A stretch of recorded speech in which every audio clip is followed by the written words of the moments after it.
All right, so section 17, we're going to be talking about understanding quality of data in clinical medicine. So some of the things we're going to be looking at include some of the goals of data collection and analysis. We're going to look at accuracy and precision. We're going to look at how biases and errors can be affecting this. I'll talk about things like intra and interobserver variability. And then we're going to start to look at accuracy and the usefulness of screening and diagnostic tests, and so how you can apply that back to your patients. And then finally, we'll talk about things like receiver operator curves. We've kind of talked a little bit about that in the biostat section. And we'll talk about things like the kappa test ratio. So obviously our goals when we're doing data collection and analysis is we'd like to have constant collection, evaluation, analysis, and use of this data, and we really want to make sure that it's going to be as accurate as possible and to try to remove as much bias as we can. We always know that there's going to be some degree of bias or some degree of error that's going to pop into the data, but if we can minimize this as much as possible, it's going to make for better data and better results. So when we say error in these situations, we're not talking about specifically medical errors, obviously. Error is going to just be the difference between an observed recording and what is actually true, right? So our measurement and what the actual true value of that should be. So for instance, if you were to miss, say, a heart murmur or a spot on a chest x-ray, say blood pressure was read incorrectly, or a lab reported a mistaken chemistry value, all of those would be considered to be error because there's a difference between what the true value was versus what we kind of observed from that. Right? So certainly data from patient could be correct, but outside a range of values that we would consider to be normal, right? So normal is always kind of a tough thing to say, especially when you say, what's WNL mean if you read that on a chart? Within normal limits, right? So how many of your patients are going to fall within normal limits? Hopefully most of them, maybe like 95, 97%, but there's going to be outliers, right? There's always going to be those oddballs in the group that are going to be outside of that, even though that could be their normal, and they could be healthy individuals. So the idea of trying to establish these normal values in order to look for aberrancies and to look for actual disease can be tough, and we'll look at some of the pitfalls of that as we go forward. But again, it's important to, by minimizing the errors in that data, we can use that to guide rather than to mislead us into thinking something is someone has a disease when they really don't. So we'll talk about accuracy, and accuracy is going to be that ability of the measurement to be correct on the average. So if the measure is not accurate, it's going to be considered to be biased. So say for instance you had a scale that was being say for instance we were measuring out things in the pharmacy and trying to measure out drug, but someone accidentally left some crud on the scale and it was reading higher than it should have, right? So that would be changing the accuracy. It would be biasing it towards either heavier or lighter, whatever it happens to be. So we're deviating from the true value in one direction or the other. May not be equal in both directions, right? So be biased one way or the other.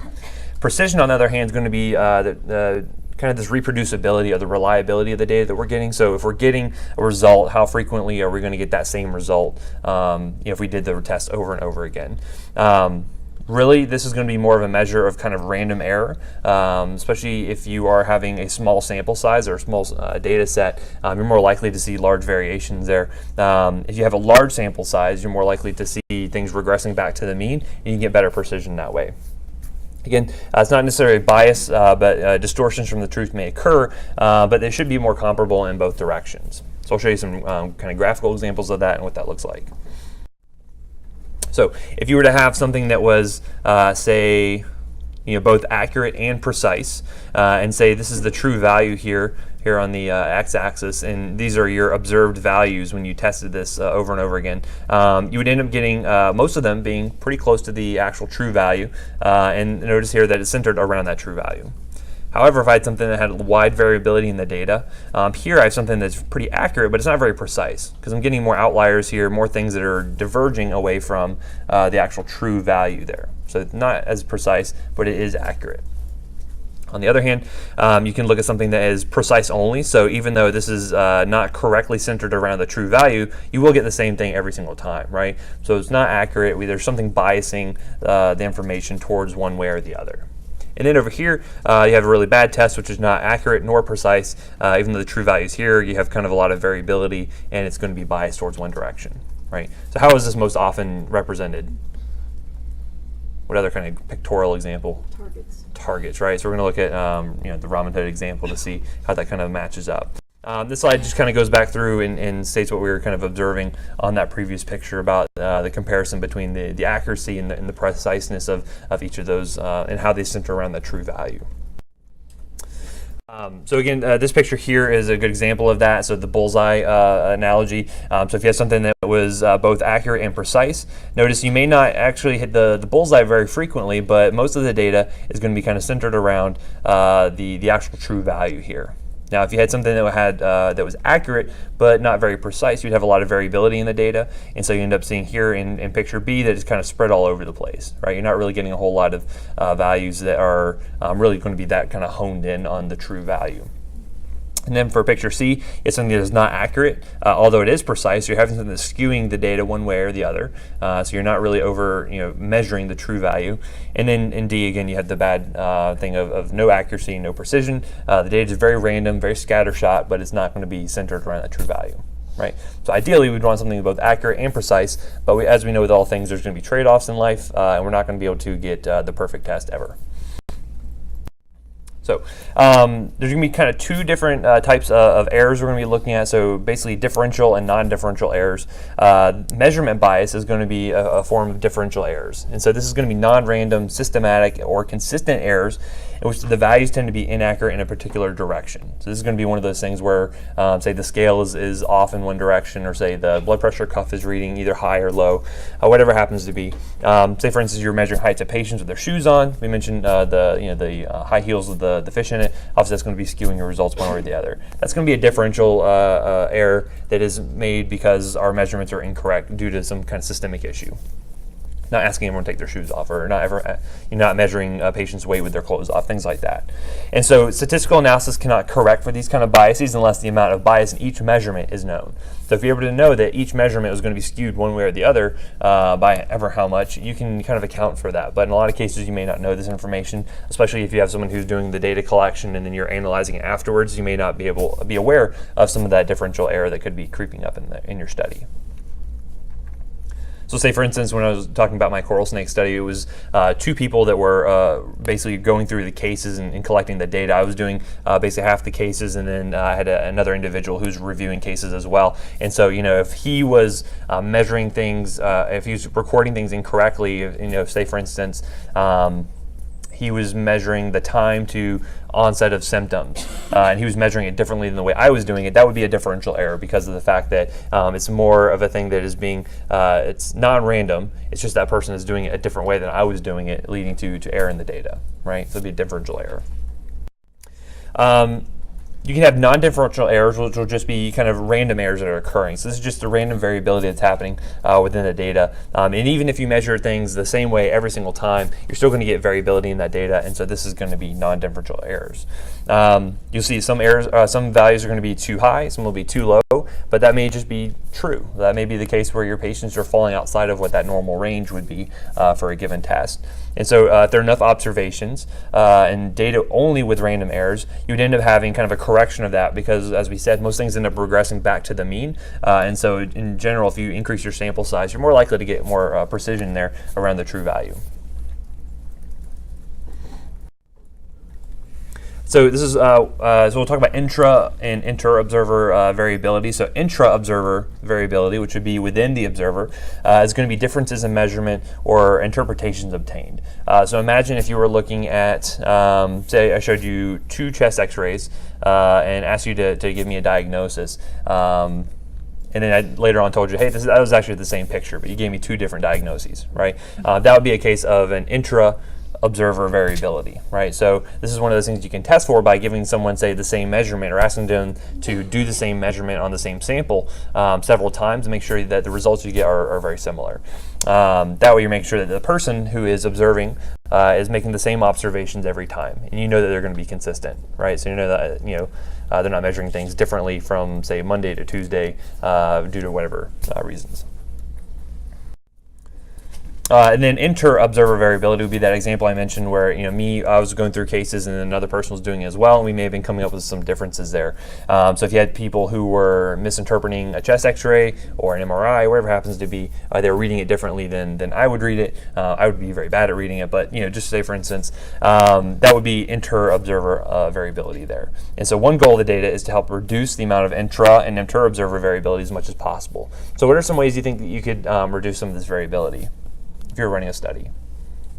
Train everybody at the same time with the same materials. Exactly, yes. Training is going to be one of the big things. So how can you train them to make sure that they're going to be doing the same thing the same way every single time, right? So in that instance, when I was doing my research, we basically had some conference calls where we're saying, okay, this is how we're going to observe the data, this is how we're going to collect things, here's how we're going to measure things based on the way that the cases were being entered and the way they had different notes at different times. This is how we're going to do it. And that was in order to help reduce that inter-observer variability. But training is going to be one of the biggest things that you can do. The other thing is to make sure you have a smaller number of people who may be looking at the data. So obviously, as you increase the number of people who may be observing things, you increase your chances for variability there. So a smaller number of people can help as well. So one way that we can judge the usefulness of, say, a screening or a diagnostic test for a particular disease is to evaluate how often the results are going to be correct in two groups of individuals, right? So how can we validate the tests that we have? One, we want to look at a group in whom the disease is known to be present and in whom the test results should be positive, right? So if I have someone who has HIV and I run a test on them, it's going to say, yes, they have HIV. And then alternatively, in a group of people who do not have the disease, those tests should be negative, right? So we're going to look at some examples of this and see how we can go through and look at things like the predictive values and the likelihood ratios and all of that. It's things we kind of covered previously, but we'll kind of put them in context for how we can apply this to our patients. So factors that are going to be influencing whether results for an individual subject would be accurate, whether the test in general would be useful in diagnosing or screening for a particular disease can differ based on several things. So you can look at the stage of the disease, can be influencing whether or not a test result could be positive. You can also look at the spectrum of disease within the study population as well. I'll show you some examples of that. And so the population evaluated should have characteristics that are similar to the characteristics of the population in which the test would be used. Right, so if I'm going to be looking at testing for, say, tuberculosis, and my whole sample is going to be in homeless patients, and I want to use this test for all patients in the U.S., what are some inherent problems with that? What's the likelihood that patients who are homeless are going to have TB? Higher or lower than the general population? Should be higher, right? So again, if I'm kind of predisposing my test to find positive patients, that may skew things. And so I want to make sure that I'm looking at a representative sample of my whole population whom I might be using that test in, right? So keep that in mind that your sample should be representative of your population. So we've mentioned these kind of ad nauseum already, but type 1 errors are going to be our false positive rates or alpha error. So it's going to be finding something that's positive when it truly isn't. And we'll have our type 2 errors or false negative errors, or beta errors. There's going to be something to be said that's false when it actually is true, right? Again, frequently it's usually a power problem with those, but again, those are the different names for it. So we'll kind of go back to these as we were looking through some of these examples here. So, like I mentioned, the stage of disease can be influencing test results. So for instance, if you're looking at tests for infectious disease like HIV or TB, it may be accurate only after immunity has really developed. So sometimes there's a latent period where someone can have the disease but not actually be manifesting it for some period of time. So especially HIV might be weeks to months before you may test positive, even though they've had it for that period of time. Depends on the type of test that's being run and things like that can influence it. So again, very early in the course, you may have no immunologic evidence of infection. And so in this case, when these tests are being done early, you end up having a lot higher percentage of false negative results, right? So it'd be a type 2 kind of error. There is truly disease present, but we can't detect it. False negative results may occur late in infections such as TB, so especially if you have very severe immune suppression or the immune system's overwhelmed, it may be difficult for them to actually produce a positive result. So this can happen in cancer patients and anyone who's severely immunosuppressed. The term for this would be considered anergy, from the Greek word not working, and basically it just means we're having an inadequate immune system response. And so this can develop really anywhere where you have severe depression immune system. Advanced age can do this as well, but more frequently you'll see it, especially in AIDS patients who have very, very low levels of T cells. Sometimes you see have their CD4 count come back at like 1. They're probably not going to be able to mount very good immune response in any situation. Frequently, in order to test for energy, you can do a panel for this and basically doing a skin test with a couple of different antigens, things like Candida, mumps virus. And so if you do this and you find no results whatsoever, then you would know that even though your HIV patient who has a very low CD4 count, if they're not testing positive to these energy tests, then a negative TB test wouldn't really tell you much, right? Because they couldn't mount a response to that even if they wanted to. So you have to take the patient into context when you're interpreting the results of these tests. Spectrum of disease in the study population is going to be important when evaluating a test's potential usefulness. So false negatives and false positives can be more of a problem than really you might anticipate. So for instance, in the case of the tuberculin skin test, back in the day, before we had the PPD, the false positive results used to be found more often in people who were from the southeastern U.S., so us. You were able to find that atypical mycobacteria in the soil was pretty common in the region, and so you would end up having some cross-reactivity there and having a lot of false positive results. So people who were had really no exposure to actual mycoplasma tuberculosis were still developing positive results here. So since then, they were changing the standards of the TB test, and that's when we started using that purified protein derivative, which was much more specific for Mycobacterium tuberculosis. And so those results, when they were positive, were more likely to be actual true positives here. But certainly you can have cases where you're having false positives due to things like the BCG vaccine. So frequently patients from certain other countries who immigrate here, they can have positive results because they received that vaccine. So that could be one reason for a false positive result. So again, keep that in mind, that take the patient into account, look at the previous factors that lead them to have these results, and kind of interpret it appropriately. So we know there's always going to be a trade-off between sensitivity, or the way we're able to find disease when it's truly present, and specificity. So there's never going to be really a test that's going to give us 100% specificity and sensitivity, unfortunately.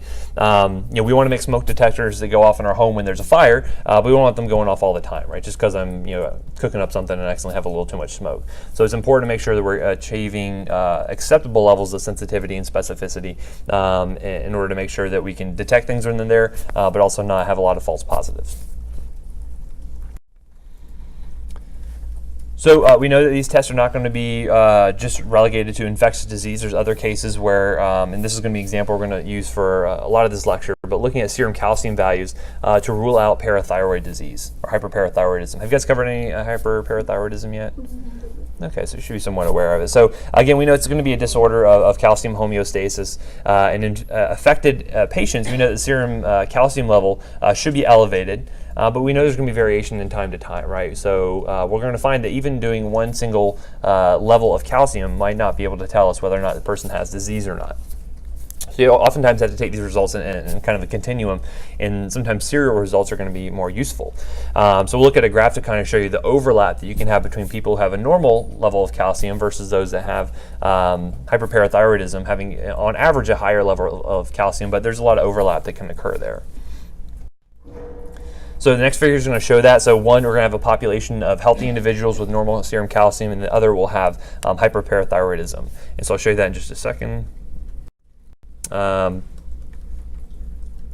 Basically, I'm going to go over those points, but basically if you're looking at population A right here, this is going to be the normal non-disease population. Notice that their serum calcium level is going to center around 10, right? Notice that this is pretty precise, pretty accurate, assuming that. So again, most of the individuals are going to have a level around here. Notice that there's going to be some outliers to either end, okay? But notice in the non-disease population should be a pretty tight grouping there of your serum calcium levels.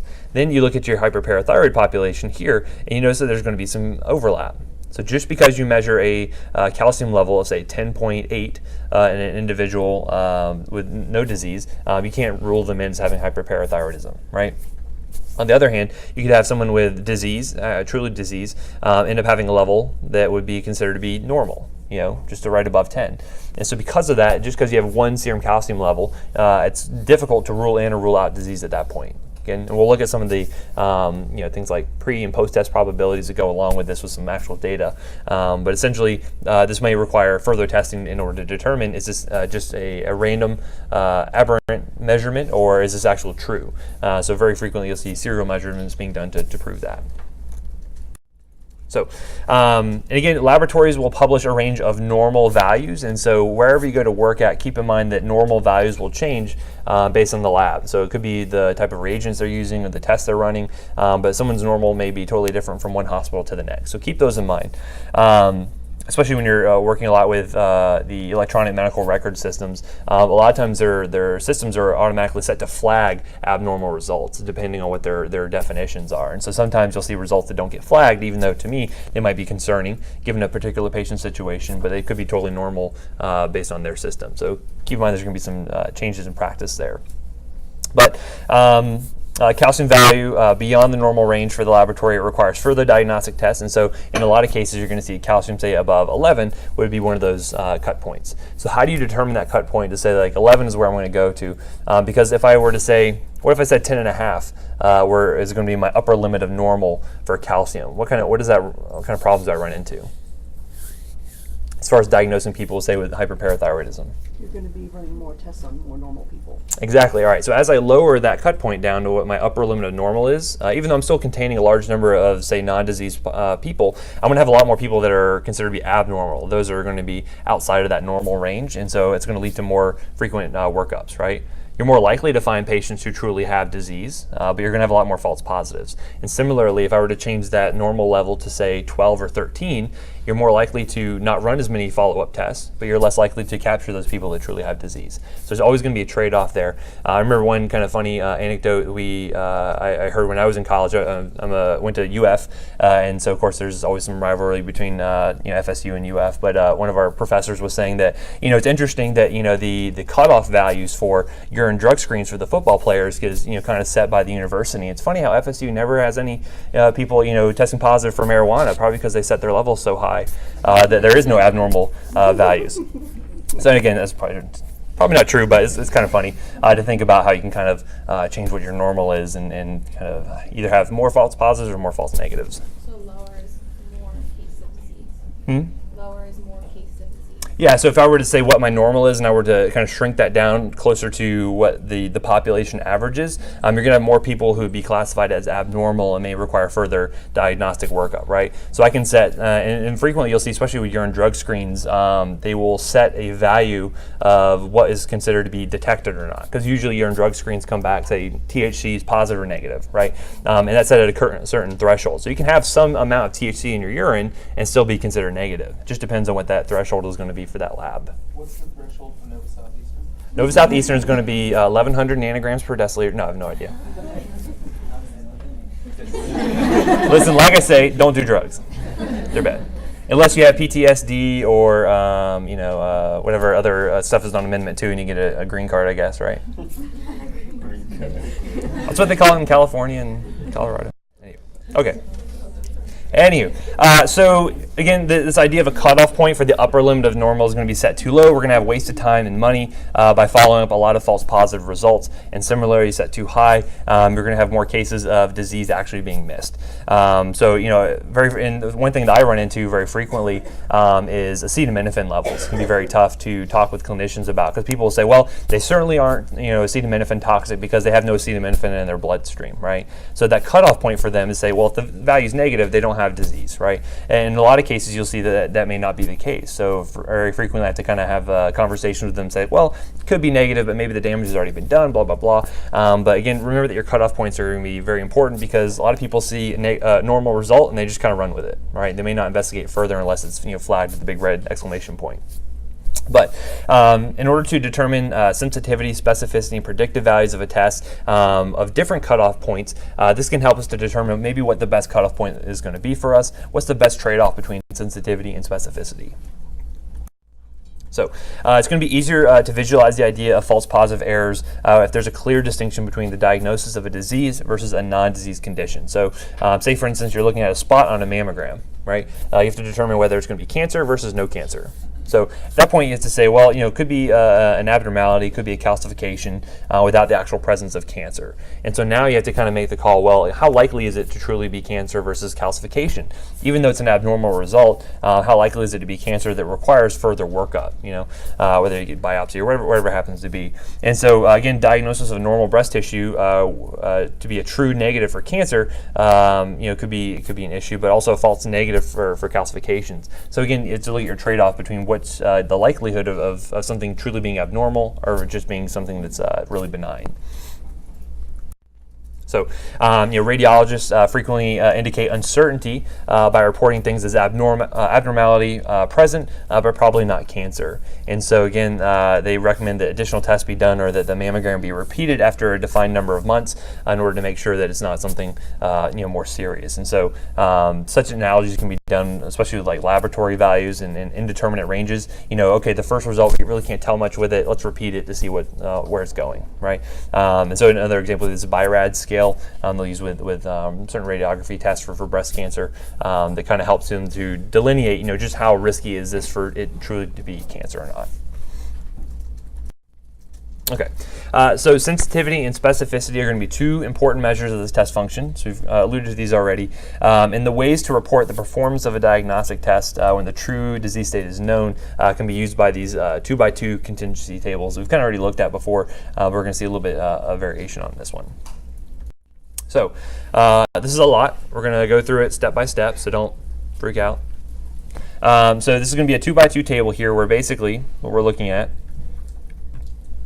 is going to be one, you have your test result. So whether a person is positive or negative on their test. So in this situation, when we're talking about, say, serum calcium, someone who had a level above 11 milligrams per deciliter and say someone who had a level below 11 milligrams per deciliter, okay? And then you're going to look at their true disease status. So say we know beforehand whether people had true disease or no disease, and then you'll have your totals column here, okay?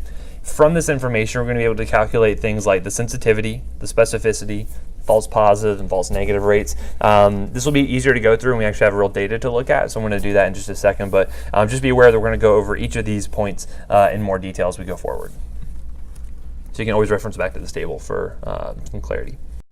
So the first step, the first column in this table, again, like we said, is going to be all of the disease subjects. So people that truly have the disease, that's that first left-hand column. So again, there will be the patients who have true positive results. So they had a positive test result and they truly have disease, so that'll be that block A or cell A, and then subjects with a false negative result. So they truly had disease, but the test was not able to detect it. That would end up being C in that group.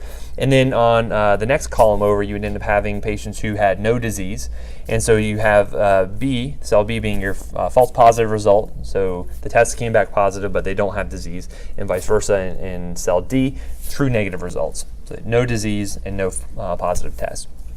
And so when you have the total of the first column being divided by the total of all subjects studied, the result should be the prevalence rate, right? So if we can look at the total number of people with disease divided by the total of the population we are looking at, you end up getting the prevalence of the disease in that study population. So sensitivity is going to be the ability for us to detect a disease when it is present.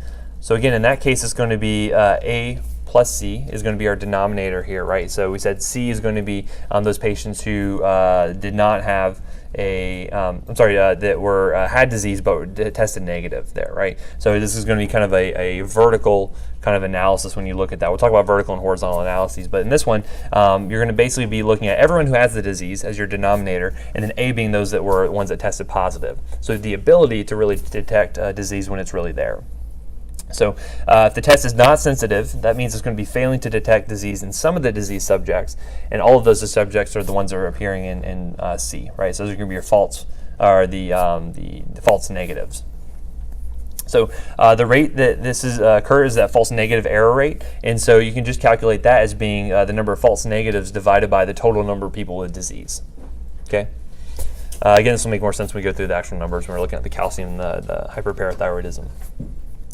The correct denominator for the false negative error is going to be all of those who were diseased, because only those who were diseased are at risk for falsely being called non-diseased, right? So that's all your false negatives. That's why you have C there. And then if you were to add your sensitivity and your false negative error rate together, you'd always get 1, right? So those percentages will always end up equaling 1 based on that. Okay. Specificity, so again, we're moving over to the next column. Specificity is going to be the ability for that test to identify non-disease individuals when no disease is present. So again, in this case, we're going to be looking at those that were in cell D that truly had no disease and were negative for the test, divided by all of those who were non-diseased. So you get your specificity there. If the test is not specific, what does that mean? Pick up a lot of different diseases at once. Well, you're going to have a lot more false positives in that case, right? So this is the ability to discern those who truly do not have disease. And so in this case, the alternative to that is going to be the false positive error rate. So instead of looking at those who were the true negatives, or in cell D, you're going to use B as your numerator in this case. And so it would be B divided by all of those that did not have disease. And so that would end up giving you the rate of your false positives. And so again, very similar to what we saw with our sensitivity and our false negative rate. Here, if you add these two together, you get 1 as well. Okay, so again, still we're just doing this kind of vertical analysis where you're just looking at those based on whether they had disease or they did not have disease. So if we were to look at, say, 80 consecutive persons who are entering into our endocrinology clinic, let's say they have a serum level of calcium that's being drawn, and they have a hyperparathyroidism workup. So we're going to know whether or not they have disease, and we're going to have a calcium level in order to kind of help correlate with this. And so we're going to assume that the upper cutoff point for our normal levels of calcium is going to be 11 milligrams per deciliter. Levels that are greater than that are going to be presumptively test positive, and then levels of 11 or less are going to be test negative. Okay, so that's going to be our definitions when we're going through this example in more detail. So here are the results that we had. Essentially what you can find is that you had a total number of 20 people out of the 80 had actual hyperparathyroidism. So these are the total number of people with the disease. And you had 60 who had no disease. And then here you have the test results and what they came up with. So notice you had 12 positives in the disease group and 8 negatives, 3 positives in the non-disease group. So this would be, what would this be considered? Yeah, it's a false positive, right? And then this would be your actual true negatives here. And this group would be what? False negatives. Yeah, your false negatives. And this would be the 12 true positives, absolutely. So based on those calculations, and we'll you have all of them listed here. We're going to go through these in detail, but just so you can reference back to this so you can kind of see how these are being calculated. So the following observations can be made based on that table. So of the 80 people being tested, 20 ultimately were shown to have hyperparathyroidism. So in that case, our prevalence would be 25%, right? Because that's just going to be 20 divided by 80. Pretty simple. And again, we're using prevalence because we're looking at just a single cut point in time. So when they entered the endocrinology clinic, did they have disease or not, and what was their test value? We're not looking at, say, new incidents of hyperparathyroidism as we move forward. So of those 20 people that truly had disease, we saw that 12 had an elevated level of calcium. And so in this case, the sensitivity of the initial test is going to be 60%. So if you did 12 divided by 20, you end up getting 60. Okay? So that would be your sensitivity or your ability to detect disease when it's truly there.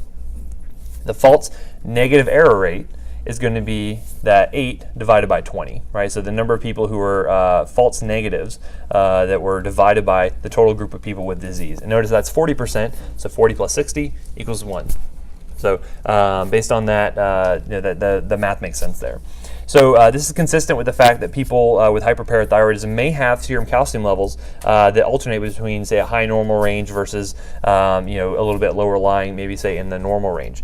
So because of that, you may need more than one calcium test to really show that, hey, they live at kind of a higher baseline than what you would expect for a normal non-disease individual. So in here, if we look at, say, the specificity, this is going to be much higher than the sensitivity based on the data we looked at, with the normal levels being correctly identified in 57 out of 60 patients. So in this case, if you were to divide that out, you end up having a specificity of 95%. Basically mean that if a patient had no disease, we were able to correctly identify them as not having disease in 95% of the cases. Okay, and then on the other hand, your false positive error rate, those people who had no disease but we tested positive, ended up being 5%. Notice those still equal 1 when you add those together. So from that, we can get a little bit more interesting information. So next we can look at our predictive values. And so sensitivity and specificity are okay, but they have some limitations, and they don't really directly answer kind of the more important clinical questions. So one, the question we'd like to know is that if a patient's test result is positive, what is the probability that he or she has the disease under investigation, right? 'Cause that's really the more interesting thing we want to know. And then if the result's negative, what is going to be the probability that the patient does not have disease? So we want to answer those questions for our patients, because again, when I'm looking at a patient in the ER and they come back with a Tylenol level of, say, 100, I want to know what the likelihood is that they're going to have toxicity and I need to treat them with N-acetylcysteine, right? Those are the kind of decisions we need to make for our patients. So again, these questions, which can be influenced by sensitivity, specificity, and prevalence, can be answered by doing horizontal analysis. So instead of looking at just the vertical analysis and whether or not what the test results were in patients with the disease or not, now we're going to do more horizontal analysis, where we're going to be looking at patients who have a positive or negative result and what's the likelihood that they actually have the disease or not. Okay, that's how you can kind of relate it in your mind. So in this case, what we're going to see being the positive predictive value, or this PV plus, is going to be the formula A divided by A plus B. And you guys remember what was B? False positives. That was your false positive, right? So we're dividing the number of people who had disease, who had a positive result, by all the people who had positive results. So by dividing that, and again, you're going horizontally there, you're going to indicate what proportion of the subjects with the positive test result actually had the disease. And very similarly, if you're going to do the negative predictive value, which is going to tell you the proportion of subjects with a negative test result, which one of those did not have the disease, it's going to be the same thing, but you're using your true negatives divided by all of the people who had a negative test result. And that'll end up giving you your negative predictive value. Make sense? Think about which direction you're kind of going on the chart to figure out what you're really trying to, what kind of questions you're answering. So in this case, if we used the results from that serum calcium evaluations, we saw that the positive predictive value in this case was going to be 80%. So basically, if a patient tested positive for a high calcium level, 80% of the cases they actually would have disease. On the other hand, if we looked at the negative predictive value, that ended up being 88%. You see how that was calculated there, 57 divided by 65. And so based on the numbers, the clinician, you probably could not fully be confident in either a positive or a negative test, right? You could not make a definitive diagnosis of this person has hyperparathyroidism or not, just based on one serum calcium level. So in this case, why are the predictive values so low? If you had been completely correct, the predictive values could have been 100% if there were 0 false positive or false negative rates. But we'll find that medical tests are never going to be perfect. Your patients are never going to be perfect. And some people just live at high or low values outside of what the normal is considered to be. And so because of this, it can make the predictive values difficult to interpret. So in the presence of false positive findings, the predictive values are going to be influenced by the prevalence of the condition being sought. Right, so we'll look at why that is probably after I give you guys a 10-minute break right now. Can't believe people are not clamoring to get back here as soon as possible for more predictive values, but I might have predicted that, actually. All right, there you go. All right, so prevalence is going to be obviously the total number of diseased persons, so in this case it would be A plus C, divided by that total number of people studied in the whole population. So all the disease divided by everyone that was included in that sampling. So in this case, if you look at it, so if there's a 1% prevalence of a condition, at most there could be an average of 1 true positive as a result of 100 persons examined, right? 1% people looked at 100, there should be one person. So if you're looking at a test and it had say a 5% false positive rate, you would end up finding 5% of those 99 disease-free individuals would end up having a false positive test result. So in this case, you end up having 5 out of 6 people studied out of that 100 that would end up being falsely positive, right? So it sounds pretty bad for that situation. If you had a higher prevalence, how do you think that ratio would kind of settle out? So if I had, say, like 20% prevalence in the population,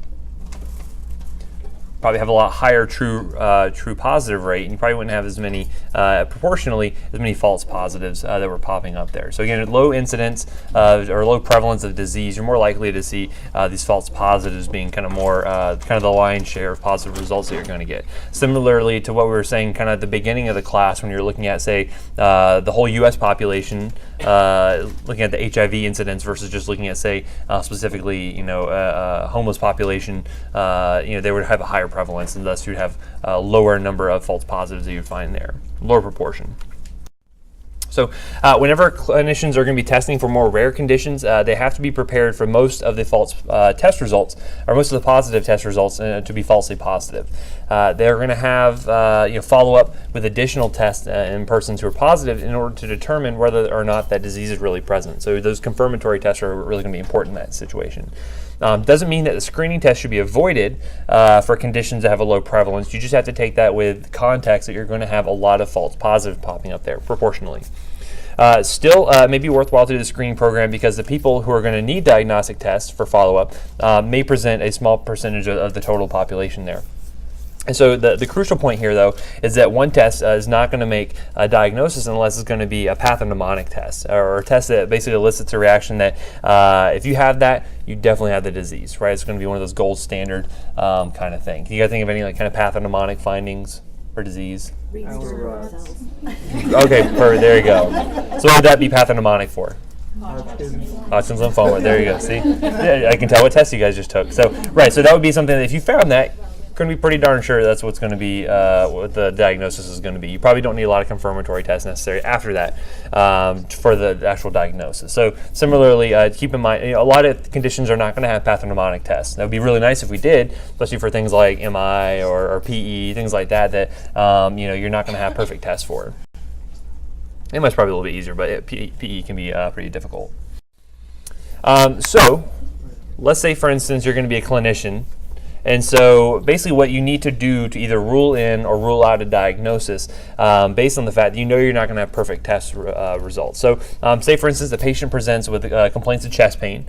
Now the clinician is going to begin by obtaining a history. You're going to do a physical examination, develop a list of diagnoses in your differential that you think are going to explain the chest pain, right? And so possible diagnoses that have logical status possible diagnoses that have the logical status of hypotheses in this case, and the clinician must order various tests to rule out or discard the false hypotheses, right? So that's kind of your first step. You want to rule things out. They're going to be the most obvious ones. So these tests, which include laboratory analyses and imaging procedures, should be highly sensitive. Okay, so highly sensitive being what? We'll pick up all the positives. Yeah, so if you truly have the disease, it's going to show positive, right? So when you have a highly sensitive test, you're more likely to have more false positives as well. But that's okay, because right now we're just trying to rule things out. So in this case, we're going to have things that will help us to discard diagnoses that we think are going to be very unlikely. So these tests, which include laboratory analyses, imaging procedures, should be highly sensitive. Tests with a high degree of sensitivity are going to have a low false negative rate, so they ensure that not many of those true cases are really going to be missed. And although the clinician does not want false positive results, this is going to be tolerable at this stage of the game because of the fact that we can do more tests afterwards, right? So this is just really our first round to really try to rule things out that are unlikely. So then once, after most of the hypothesized diagnoses have been eliminated, the clinician can then start to kind of rule things in or try to confirm the true diagnosis. So you rule things out, maybe you have like 3 diagnoses that are left on the table. Now you need something to rule them in. And so in this case, these tests really should be highly specific. Specific meaning? Yeah, so if it's negative, it means they probably are very likely to not have that disease, right? So tests with a high degree of specificity have a small false positive error rate, and so they ensure that not many patients are going to be misdiagnosed as having a particular disease when in fact they have another one. So the clinician does not want to treat patients for diseases they do not have, obviously. So whether it be medical, surgical, you don't want to have your patients undergo those things.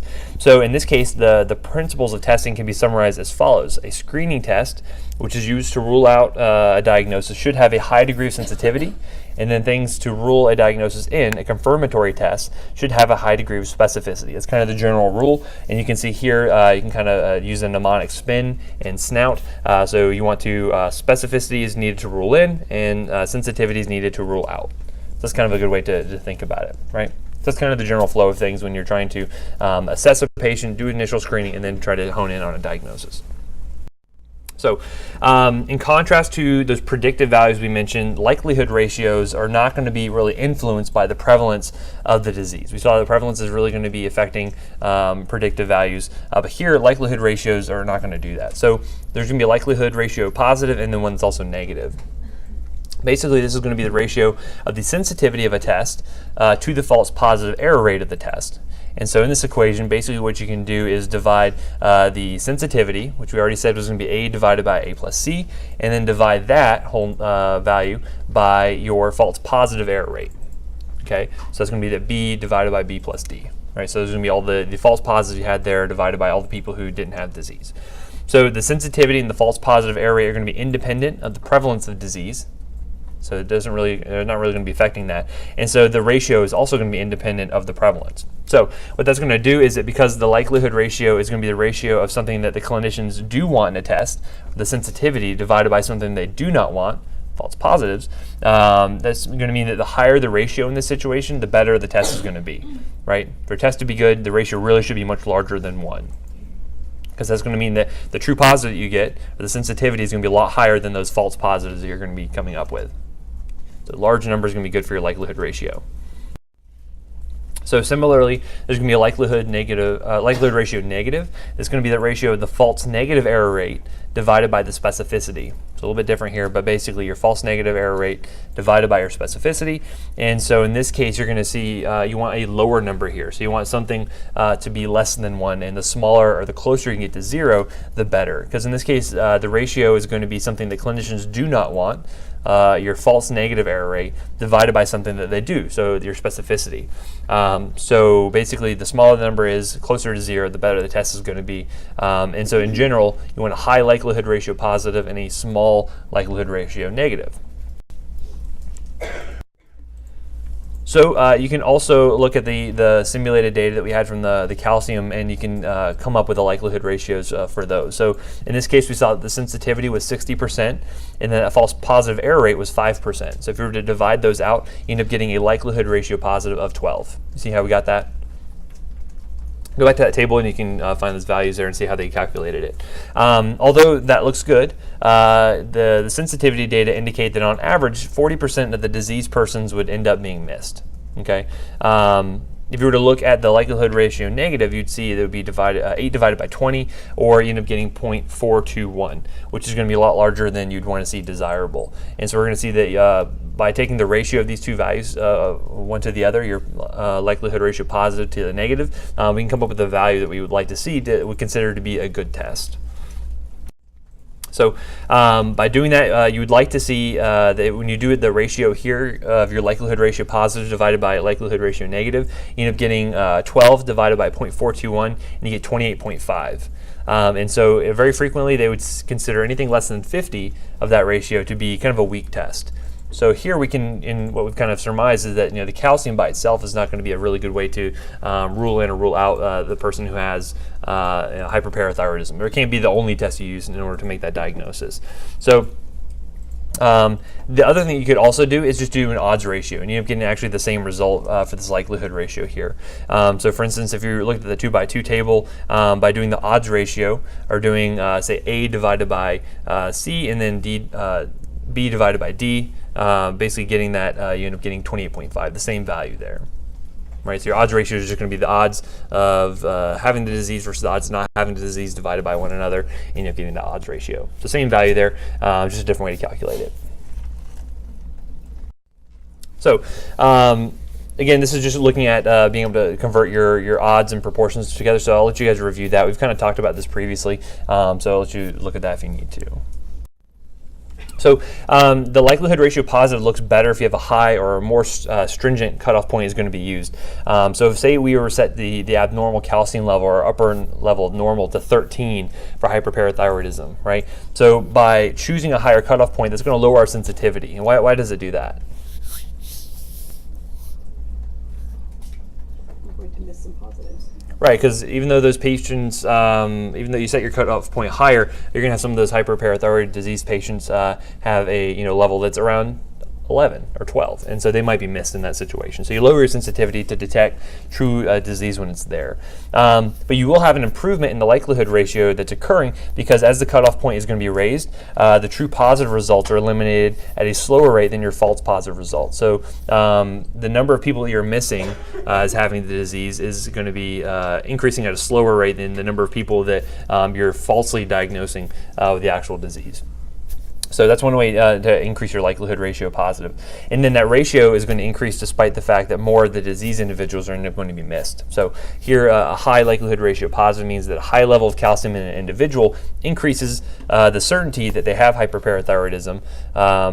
But if an extremely low cutoff point is going to be used, even lower value in the patient gives a greater degree of certainty that the disease is going to be absent. So it kind of goes in both directions. So, the results in the middle group or group, so say, between the healthy population and those that have the disease, end up being problematic, right? So it's really easy if your patient has a really high or low test result because it's going to make you to think they have disease or not. And very frequently you're going to see that there's going to be kind of gradations based on the values that your patients are developing. So imagine if you're interpreting something like a VQ scan, the results can end up being reported as normal, low probability, indeterminate, or high probability. And so we'll show you an example of that in just a second, where looking at the different values you're receiving can kind of give you different likelihood ratios of someone actually having the disease. So oftentimes you'll see 3 or more ranges being used to categorize values of any test, which can occur along a continuum, right? Because these are continuous variables, but you can kind of break them up into kind of ordinal groups. In the next table, we're going to show a division in creatine kinase levels that were done in the study. And essentially what they were doing is looking at the creatine kinase level in a number of patients and seeing what was the likelihood they actually were developing an MI in that situation. So even though this is a little bit more complicated than a 2x2 table, you're still able to calculate likelihood ratios based on each of the groupings. So here you can see that the CK levels are here on the left-hand column. So you notice your levels are going up in values as you get higher up in the columns here. Notice what do you kind of notice about the proportions of patients here between MI being present and absent? So the higher my creatine kinase level is, the more people being diagnosed with an MI, right? So, and that makes sense because obviously people who have an extreme value are more likely to truly have the disease and truly be abnormal rather than just being, say, someone who is kind of an outlier without the disease. And so if you were to look at the likelihood ratios here, if you were to look at someone who, say, has a creatine kinase level between 0 and 39 units per liter, they only have a likelihood ratio of having an MI of, say, 0.013. So it's not very likely, right? However, as you start to kind of ramp things up and you get into more extreme values, you're going to see the likelihood ratio is also going to increase pretty significantly. So if you have a very high value, say greater than 280, it's very, very likely that you probably have an MI right then, right? So that's kind of what they were doing back in the day. Nowadays, we have kind of more, we have better tests for that, including things like, looking at troponins and things like that to help us. But this is what they could potentially look back to say, like, yeah, if you have a level this high, this is the likelihood that you're going to have actual disease, right? So they can, likelihood ratios can be applied to multiple levels of a test because the unique characteristics of the odds is that the result is going to be the same regardless of whether the analysis in a table is done either vertically or horizontally. So it doesn't really matter which way the math is being done. And so in this case, the likelihood ratio is the ratio of 2 probabilities, the ratio of sensitivity to 1 minus your specificity. So it's kind of another way to calculate it. And again, another way can be expressed with the variables you see there. So basically it's going to be the odds of a disease among persons in whom the tests yield positive results divided by the odds of the disease in the entire population. That's essentially the 2 things we're looking at there, is that if they have a positive test result, the likelihood they are going to have the disease divided by the odds of it occurring, the disease occurring within the whole population. So another way to say it is that the LR is going to indicate how much the odds of disease were increased if the test result was positive. Okay, so remember we were talking about it previously when we were looking at things like different symptoms and how you can diagnose things like appendicitis. So something like right lower quadrant pain had a high likelihood ratio versus nausea and vomiting had a very low likelihood ratio because it wasn't super specific for a diagnosis of appendicitis, right? Applies to lots of different situations. But similarly, the likelihood ratio negative is going to be that ratio of 2 probabilities. Here it's going to be the ratio of 1 minus sensitivity over your specificity. It can be expressed here as well. And so essentially this is going to be telling you the odds of a disease, how the odds were decreased if the test result will end up being negative divided by your population. So the likelihood ratio, without specifying whether it being positive or negative, can be described as the odds of a disease given a specified test value divided by the odds of a disease in the study population. So it's kind of a broad term how we can kind of rationalize that. And so the general definition can be used for numerous test ranges. So in the case here, when we were looking at the CK results, you saw that as the values got more and more extreme, the likelihood ratio of a person having the true disease when they had that test result became higher and higher. Okay, so another thing we can look at are going to be our post-test odds of a disease is going to be equaling our pre-test odds multiplied by the likelihood ratios. And so here the post-test odds of the disease, or in this case would be A divided by B, which again, remember that's going to be all those that had a positive test, those that had disease versus those that didn't. It's going to be the post-test odds of a positive test resulting in a true diagnosis.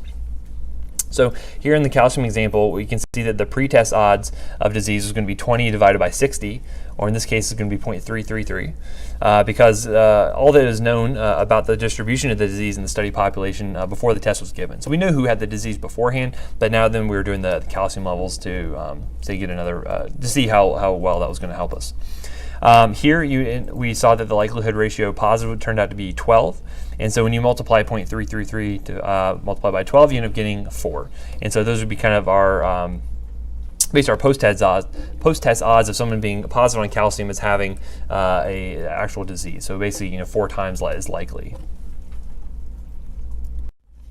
So how this is kind of relating back to where we set our cutoff point can be described with these receiver operating characteristic curves. You guys remember when we talked about these ROC curves? Okay, so we'll have a refresher here. But basically, in clinical tests, they're going to be used to measure continuous variables, such as serum calcium, such as blood glucose, all these different things. But finding that best cutoff point is going to be difficult, because as we increase our sensitivity, what happens to the specificity? It's going to go down, right? This is just going to be the natural trade-off we have. So as you identify more people with disease, you're more likely to get those false negative or false positives that are popping up there. So. And because calcium, glucose, all these things can fluctuate in an individual, whether they be healthy or disease, there's going to be some overlap in the values of the normal and the disease population, as we already kind of mentioned. So to decide on a good cutoff point, investigators use these ROC curves to help them decide what's going to give you the best trade-off between sensitivity and specificity. So a lot of new published data is starting to produce more of these curves. You might see them out there in the literature. But essentially, what they're going to be looking at is that the test results and how they show the true status for every person tested in a study. And so the investigators could calculate sensitivity. They can look at false positive error rate for several possible cutoff points, and they can plot that onto a graph. And so that plotting of those points gives us the ROC curve. So a good example for this would be blood pressure screening, shown in the next one. This will be kind of fictitious data, but we're going to see that the y-axis will show sensitivity. X-axis is going to be basically our false positive error rate, right? So as the number goes up, you're going to be seeing, or as you go to the right on the x-axis, you're going to see increase in false positive error rates. And another way you can measure that is just 1 minus your specificity. And so because the likelihood ratio positive of a test is defined as the sensitivity divided by the false positive error rate, the ROC curve can be considered a kind of graph of your likelihood ratio positive. So here's what we're looking at. So notice here, here's our sensitivity, here's our blood pressure curve, and so say this is going to be our diagnosis for hypertension. Okay, so notice here that as the values, notice how they're kind of increasing as we kind of move further along the left side of the curve. And so looking at the sensitivity, why do you think 160 millimeters of mercury has a lower sensitivity for diagnosing hypertension than say 140? What do you think that is? It's probably going to be because more people are going to have, or fewer people are going to have values that extreme, right? So fewer people are going to have a value of 160. And so even though when you diagnose these people with hypertension that have a systolic of say 160, you have a pretty low false positive error rate, right? So it's unlikely that someone would just have would not have hypertension and have that high of a value. And so even though you're not picking up a lot of the people that truly have hypertension, you're also not getting a lot of false positives. Now, as I make that cutoff point less stringent, you're going to be seeing that your false positive error rate is going to go up, but I'm also going to be able to capture more people that say truly have hypertension, right? So that's kind of the trade-off we're looking at here when we're looking at these ROC curves. Now, for instance, I could even do something like, say, an extreme value of, say, 0 millimeters of mercury, right? Obviously, your person would be dead if that was the case, but let's just say, for instance, they had a blood pressure of 0. In that case, if I use that as my cutoff point for diagnosing hypertension, who all would get diagnosed with hypertension? Everyone would, right? So at this point, assuming maybe they're a zombie or something like that. But anywho, so yeah, so if they're starting off here, notice that you have a sensitivity of 100. I should probably be using the laser pointer. Sorry about that. So notice here that you're going to have a sensitivity of 100. So if you set your cutoff point as 0, everyone's going to get diagnosed with it. But also look at your false positive error rate. What is that? 100%. Everyone's going to get falsely diagnosed with at that point. So as I start to make this more stringent, and let's say I were to say, a blood pressure of 500 millimeters of mercury, all the way over here, how many people would I end up diagnosing? None, because my sensitivity is 0. I can't pick up anyone with a blood pressure that high because they probably have blood squirting out of their ears or something. But also, how many false positives would I get? Very few, right? It'd be 0 at that point as well. So the point is to find a kind of a sweet spot here where I have good sensitivity, but I'm also not having a really high false positive error rate. And so you'll see, based on the type of test you have, that you're going to have different curves that can be generated from this. So, and again, group investigators, they want to determine the best cutoff point. They're basically just going to look at those different points and be able to plot the likelihood ratios as you look at the different points and to determine what that kind of trade-off is going to be. So we kind of talked about most of the details on here. And again, this is what I said. If you were to set the blood pressure, say, at 0, that you'd end up kind of diagnosing everyone, but you also have a very high false positive error rate. And similarly, if you were to start really high blood pressure as your cutoff point, you wouldn't diagnose anyone, so your sensitivity would be 0. However, your false positive error rate would also be 0. So, now let's say the investigators want to analyze the data for the lowest reasonable cutoff point. So, let's say that a systolic blood pressure of 120 millimeters of mercury, and then we're going to plot the corresponding sensitivity and false positive error rate for the graph. They could use 130 as a cutoff in determining the new sensitivity and false positive error rate, and then plot that point on the graph. And then it would be repeated through all the different values that we saw there on there. So again, it's unlikely that the cutoff point for a diagnosis of hypertension would be less than 120 or greater than 150. So you can kind of set your points on the graph to kind of what makes sense for biological plausibility to some degree. And then when all the points are on the graph and in place, then you basically kind of just extend the curve out to both sensitivity of 0 and a false positive error rate of 0. And that's basically how they would end up generating a curve like this. So again, it's usually the investigators doing repeated measurements here and determining what their likelihood ratios and all of that, and then just plotting it. So the ideal ROC curve for a test would rise almost vertically from the lower left corner and move almost horizontally along the upper line, so that you would have great sensitivity and really kind of a low false positive error rate. We know that's not going to be possible though, and so oftentimes you're going to see that the uppermost ROC curve in the next figure will kind of be labeled like the excellent. Like this would be the best example you could see. And then if the sensitivity always equaled the false positive error rate, basically would be a diagonal straight line. So that would not be a very good idea either, because you're not really getting a whole lot extra sensitivity from your investigation, because you're going to have a lot of false positives included with that. And so you're going to see the ROC curves typically are going to be somewhere in between the middle. So they're not going to be perfectly straight up and over. They won't be perfectly diagonal. They'll be somewhere in the middle. So here you can see that the excellent curve, the ideal curve, would go very straight up. You have a high increase in sensitivity, but you'd have kind of a very shallow increase in your number of false positive error rates to a point, right? So your ideal cutoff point for this test would probably end up being somewhere around here, in these 2 points here. On the other hand, if you were to look at a very excellent curve, this is what a lot of curves end up looking like in the literature, and then you have kind of fair and then poor curves here. So this would really be no benefit whatsoever, because as you have any increase in sensitivity, you're also increasing proportionally the number of false positive rates. So this number would never be really good. You never would have a line that would kind of curve like that. That would never happen. So We're going to look at the ROC curve in the next figure. It's going to show sensitivity and false positive error rates found in the study for patients with follicular thyroid tumors. And so these investigators wanted to use the diameter of the tumors as measured at surgery to determine the probability that they actually had malignancy. And so initially they did the ROC curve, was plotted using the tumor diameters of patients of all ages, and the curve was pretty disappointing. But when the patients were being divided into two age groups, say those that were less than 50 years of age and those that were 50 and greater, the diameter of the tumors was found to be strongly predictive of cancer in the older group, but not in the younger one. And so, it's unusual for the curve to hug the axes as it does for this, as we'll see in the next picture. But this was going to be due to the relatively small number of patients they were using, so say only 96. So the curve for the older age group can be compared with that for the younger age group. So it's possible to compare two different ROC curves to get an idea for which one can be considered better. But if we're looking at this one in particular, you're going to see that tumor diameter of 4.5 centimeters. The sensitivity in older patients was around 75%, in contrast to around 35% for the younger ones.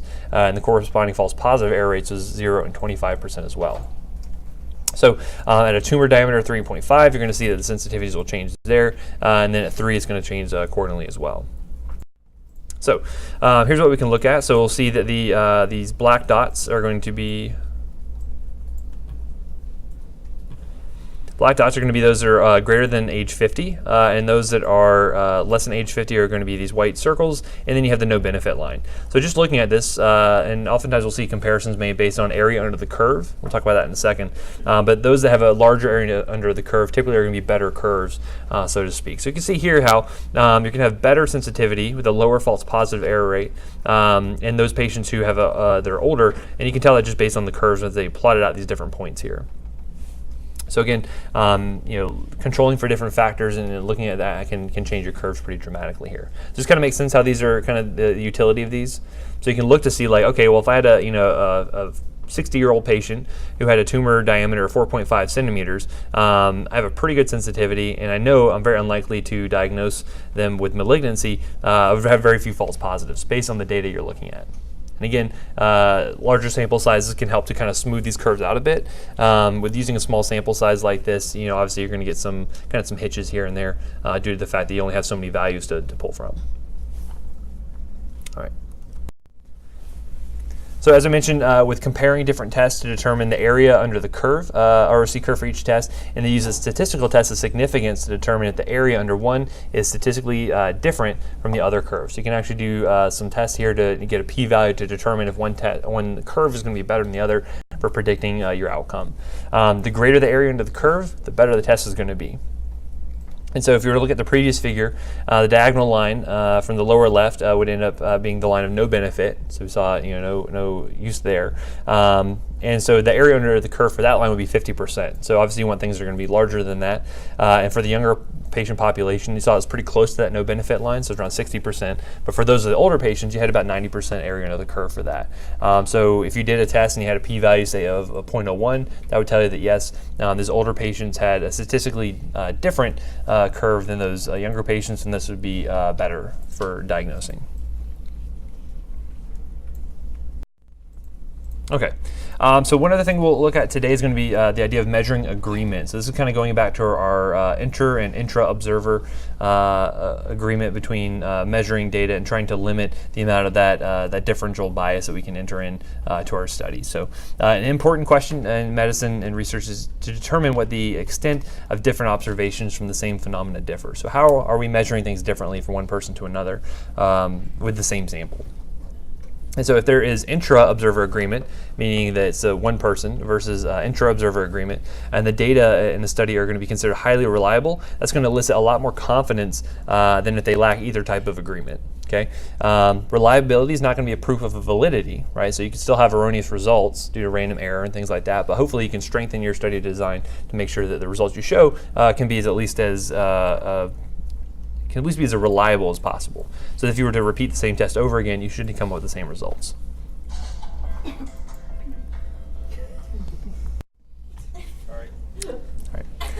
So again, you can look at the overall percentage of agreement. So say a test is using a dichotomous variable, so say two categories of results. So we're looking at positive versus negative. Results can be placed in a standard 2x2 table, as we've already seen, so that we can actually calculate the observer agreement. So we'll see that cells A and D represent agreement. So A being that yes, we both saw it was positive, D meaning we both saw they were negative, and B and C representing some disagreement. So here if you were to look at observer number 1 saying that yes, this is either disease or no disease, and then observer 2 saying yes, this is positive versus negative, you can come up with a lot of the similar values that we were looking at with looking at our other contingency tables there. So go more into detail on all of these in a second. So a common way to measure agreement is to calculate the overall percent agreement. So if you say 90% of the observations are in cells A and D, and if we have the overall percent agreement would be 90%, if we're able to add those together. Reporting the overall percent agreement is going to be considered inadequate for numerous reasons. So overall percent agreement does not tell the prevalence of the finding in the subjects studied. So just because we agreed on something doesn't mean that we actually measured the true prevalence correctly. And it also does not tell how the disagreements occurred. So what was going on to lead to those disagreements that happened in those 10% observations. So were the positive and negative results distributed equally amongst the two observers, or maybe one person was doing it more incorrectly than the other? Did one observer consistently find more positive results than the other? So maybe there's something that's biasing their results to going one direction versus another. So again, considerable agreement would be expected by chance alone, and the overall percent agreement does not tell the extent to which agreement improves on chance. So the prevalence of positive findings and the direction of disagreement between the two observers can be reported easily in those 2x2 tables, as I mentioned. And so we can measure the extent of which agreement exceeds that expected by chance requires a measurement of the statistic called kappa. This is an important definition for looking at inter-observer agreement between one another. It's going to be this kappa value. And so again, this will be one of those things where if you were looking at, say, someone is doing a chart review and they have multiple surveyors who are going through charts, they should be reporting a kappa value to show that they at least consider the fact that there could be inter-observer observations. I unfortunately did not give a kappa value in my studies, but I still got through peer review anyway, so it worked out. Okay, so suppose two clinicians were examining the same 100 patients during the same hour and recorded the presence or absence of a heart murmur in each patient. Okay, so for 7 patients, the first clinician reported the absence, and the second clinician reported the presence of a murmur. For 3 patients, the second clinician reported absence, first one reported presence. For 30, they both agreed that a murmur was present, and then 60, they both agreed that the murmur was absent. Right, so you can plot this into a table to see what the agreement was between these two people. So the results can be put on there, and then in addition to calculating the overall percentage agreement, in this case we'd say 90%, the kappa test could be performed in order to determine the extent to which agreement between the two clinicians improved on chance agreement alone, right? Because they really shouldn't be influencing one another, and they really should have independent observations from one another. Because it's not really good if someone walks up to you and says, hey, this looks like cancer to me, what do you think? That's already biasing you to think one thing versus the other, right? Because you're already thinking, okay, this person thinks it's positive. You know, what am I looking for here?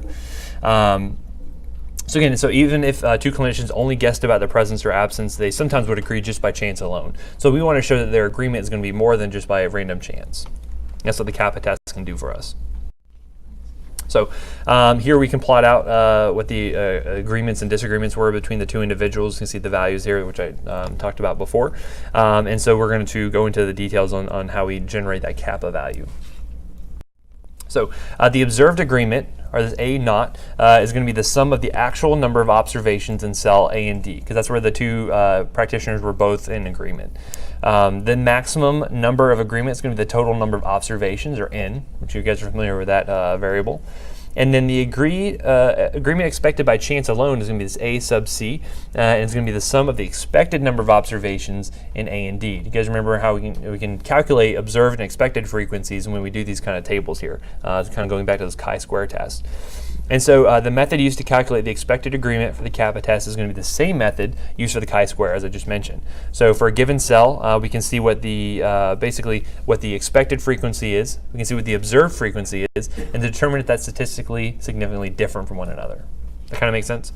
So we're seeing if the people are agreeing with one another more often than would be said by just chance alone. So kappa is going to be a ratio, and so the numerator is this observed improvement over chance agreement, or basically the A0 minus the A sub C, and then the denominator is going to be the maximum possible improvement over just chance agreement. So in this case, you would take N minus your AC, and that should give you your denominator. And so when you do that proportion, the kappa ratio can take the values from -1, meaning they perfectly disagreed with one another. So like, me and my sister. You could have through 0, meaning that the agreement expected just by chance alone. So again, there's kind of 50-50 chances there whether they agree or disagree. And then +1 indicating they have perfect agreement, meaning they saw the same results in each of the patients every time.